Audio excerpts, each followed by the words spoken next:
शहरातील वाढते अपघात आणि वाहतूक कोंडी लक्षात घेऊन ठाणे वाहतूक विभागाने शिक्षकांसाठी रस्ता सुरक्षा प्रशिक्षण उपक्रम हाती घेतला आहे.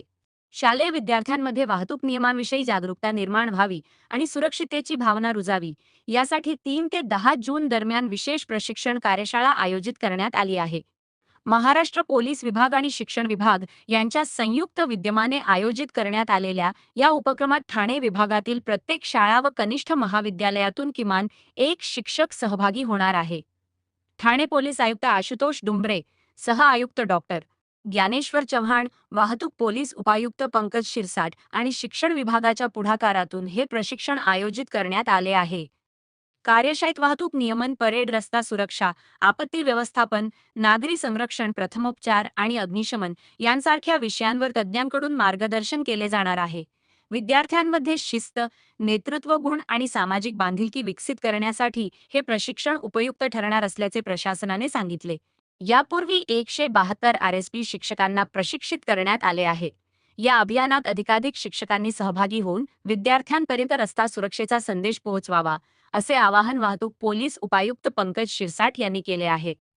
8वी 9वी आणि 10वी यासाठी RSP आणि सिव्हिल डिफेन्स हे ऑप्शनल सब्जेक्ट म्हणून आहेत, पण बऱ्याचशा शाळांना किंवा शिक्षकांना ते माहीत नाही. याच्यातनं आपण रस्त्यावर जे वाहतुकीचे नियम पाळण्यासाठी जी नवीन येणारी पिढी आहे घडवण्याचं काम जे शिक्षक करतात, त्यासाठी आपण त्यांना पहिले ट्रेनिंग फॉर ट्रेनर्स आहे, जे आपल्याला जे पुढे जाऊन विद्यार्थ्यांना जे ट्रेन करणार आहे त्यांच्यासाठी आपण ट्रेनिंग ठेवलेलं आहे. याच्यात सर्वात प्रथम याच्यावर 2 सत्रांमध्ये ही ट्रेनिंग होणार आहे. एक इनडोर आणि एक आउटडोर. आउटडोर मध्ये परेड ची जी काय पथसंचलन जे असतं त्याबाबतच ट्रेनिंग, त्यांना इत्यंभूत ट्रेनिंग दिलं जाणार आहे 7 दिवस सकाळी आणि संध्याकाळी. आणि आफ्टरनून सेशन्स मध्ये याचे तासिका चालणार आहे. तासिकामध्ये फर्स्ट एड असेल, रस्ता सुरक्षा संबंधीचे जे काही मानांकन असतील ते असतील. त्याच्यानंतर RTO पण याच्यात प्रशिक्षण देणार आहेत. जे नामांकित हॉस्पिटल्स आहेत त्याच्याकडची डॉक्टर्स फर्स्ट एड देणार आहेत. योगा सेशन्स पण आहेत याच्यात. आणि त्याच्यानंतर आपल्याला रस्त्यावर प्रॅक्टिकली जंक्शन्स कसं चालवायचंय, हँड सिग्नल्स काय असतील याच्याबद्दल पण त्याच्यात ट्रेनिंग दिलं जाणार आहे. सर, तुम्हाला असं वाटतं का शालेय शिक्षण अभ्यासक्रमात सुद्धा ह्या अशा प्रकारचे विषय असावे? 100% असले पाहिजेत, कारण आज जी येणारी पिढी आहे सगळ्यात जास्त शहरी किंवा ग्रामीण भागातही गेलात किंवा हायवेजवरही गेला तर आपल्याला बघायला मिळेल की मोठ्या प्रमाणात ट्रॅफिक जाम्स आपल्याला बघायला मिळतात. लेन डिसिप्लिनचं पालन न केल्यामुळे एक तर ट्रॅफिक जाम्सला सामोरे जावं लागतं, दुसऱ्या ह्याच्यात अपघाताला सामोरे जावं लागतं. त्याच्यामुळं येणाऱ्या पिढीसाठी एक सगळ्यात महत्वाचं प्रशिक्षण असणार आहे.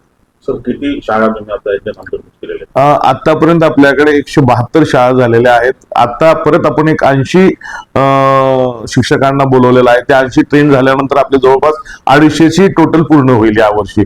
तरी परत अजून 2-3 महिन्यानंतर म्हणजे नोव्हेंबरच्या ज्या दिवाळीच्या सुट्टीत असतील, दिवाळीच्या सुट्टीत परत आपण एक असोसिएशन नव्याने परत करणार आहोत. सर, 3 ते 10 जून पर्यंत आहे तुम्ही अजून शिक्षण घेणार, पण असे सतत प्रशिक्षण चालू होणं गरजेचं आहे. बरोबर आहे, कारण आपल्याला आपलं टार्गेट आहे ठाण्यामधील प्रत्येक शाळेमध्ये ही RSP आपल्याला पोहोचवायची आहे, जेणेकरून त्यांच्या शाळेच्या बाहेर सगळ्यात पहिले ते डिसिप्लिन ठेवतील आणि नंतर रस्त्यावर पण डिसिप्लिन ठेवायला त्यांना मदत होईल. तर हे ठाणा एक मॉडेल बनणार आहे का इतर राज्यांसाठी किंवा इतर शहरांसाठी? त्या प्रकारचे मॉडेल नाही हे सांगता येणार मला, पण एक आपण चांगली प्रथा या ठाणे शहरामध्ये चालू करत आहोत, जेणेकरून ठाण्यामध्ये जो सिव्हिल सेन्स जो लोप पावत चाललेला आहे त्याच्यात भर पडेल आणि लोकांना जास्तीत जास्त सिव्हिक सेन्स प्रमाणे फॉलो करून रस्त्यावर सुरक्षित राहतील.